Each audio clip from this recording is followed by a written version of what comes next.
They are just beginning to be the modern grand. They still have all the color of the old ones. But they challenge you to reach deep beneath the surface, to haul out all these beautiful, beautiful shadings and nuances and subtleties.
We, in our time, in 2021, may look on this as a very special instrument, and indeed it is. It's a remarkable piano by any standard, modern or old. But if you think of it in terms of its being a survivor of a great many pianos of great quality from the late 19th century, it actually takes on a somewhat different character. And that character is as a representative of a technology, an aesthetic, and an art that took the experimentative piano of the 18th century and the early 19th century into the first modern pianos in the 1860s and 70s. And by the time this piano was designed, 1877, we had truly the first modern grands, and all the big companies were making pianos very similar to this. So this piano is not special in that it differs from the pianos of that time. What actually makes it very special is that it managed to survive, and not only survive into our time, but survive 100% intact. And by intact, it means that its keys, its strings, the dampers, the felts, the hammers, and underneath an unimaginable amount of filth, even the original finish that was on this Brazilian rosewood.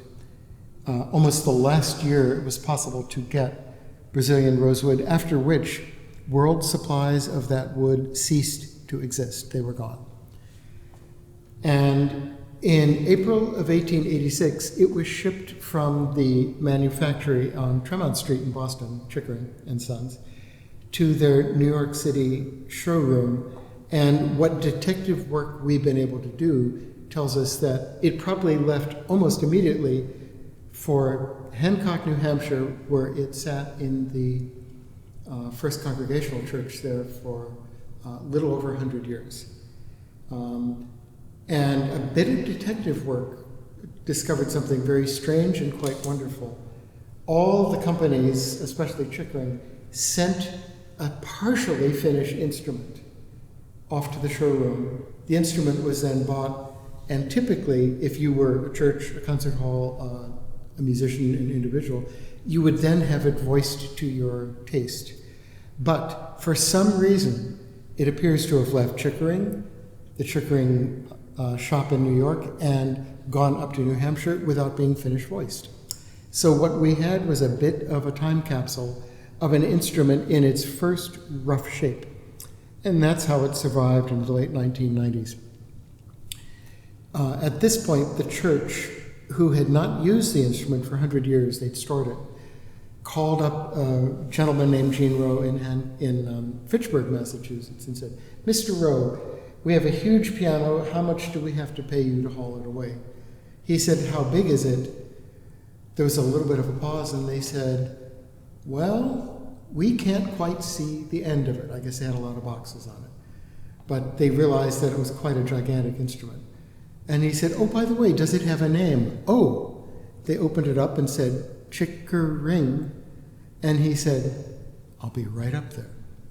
He went up, pulled the action, saw that it was bright and in beautiful condition, looked at the absolute filth inside from the storage and coal dust and oil, and realized that he had a true time capsule. It was all there, just filthy. So he called his movers, and they began to come up to move it to his shop. While he was preparing the instrument to be moved, he was thinking, "I'll get it to the shop, and maybe I'll tune it up and see how it sounds." But he played some chords on it, and to his absolute astonishment, it was in perfect tune after a century of storage. And that is a testimony, if you will, to the quality of the original instrument, but also, if you think of it, to the quality of the tuning it was given right before it went into 100-year sleep. And I acquired the instrument 4.5-5 years ago, started to restore it, and the restoration consisted only of removing this gigantic amount of black coal dust, oil dust, and other filth. We cleaned it. It was all there. It needed very little regulation, needed some of the ivories replaced, and they were replaced with original Chickering ivories from instruments of the time. And we simply began to reveal the rosewood underneath. This music desk was black. We didn't even know if this was black lacquer like this or whatnot, but as we began to scrape it, this pale rosewood became visible. The gold of the cast iron plate began to be visible. As the filth vanished, we saw the Chickering and Sons decal on the soundboard, which was intact and in wonderful condition. And so it had everything original. And as we got to the end of the restoration here at the Grua Center, the 4-year restoration, we realized that although the bass strings sounded beautiful, they were dull, they were failing. And after 135 years, that certainly made sense. We then did some pretty intense detective work, and we discovered that there is one firm in the world that will exactly copy the historic metal and fabrication techniques of 19th and early 20th century piano strings. So we set off a sample, we measured the strings and all their scaling, sent them off to Germany, got them back, put them on the piano, and we still have the originals. And what we now have basically is the instrument as it was shipped. The brand new strings sound exactly as the old ones were supposed to. And all these functions of a concert grand piano, 9'2" of piano, suddenly were there, and that is what we have been recording here today and during many other recording sessions. What is special about a piano like this, besides the fact that it survived from our time into our time? It is the fact that the instrument has a degree of color and a degree of control over dynamics and shadings that are simply not demanded of pianos today. It doesn't make it superior to pianos of our time. It simply means that by incorporating this original aesthetic from the late 19th century, which Chickering, Mason and Hamlin, Bechstein, Steinway, Erard, Bösendorfer, Streicher, all the great makers had. They had such individual character that people argued vigorously about the quality of the various different instruments. We have lost that. There is now essentially a single piano aesthetic in place. That's what students and teachers know. So when people come here and discover an instrument like this, or a comparable Steinway, or a comparable Mason and Hamlin, they are astonished to be able to pull out a score and say, oh, wait a minute, play it. For the first time in my life, I can do exactly what the score asks for, and it makes sense. If you invest in the subtlety, in exploring the shadings, it pays you back big time. If you play an instrument like this with a modern, very full, very deep, very loud style, it's a very disappointing instrument, as would any 19th century piano be. So that's the 1886 Chickering.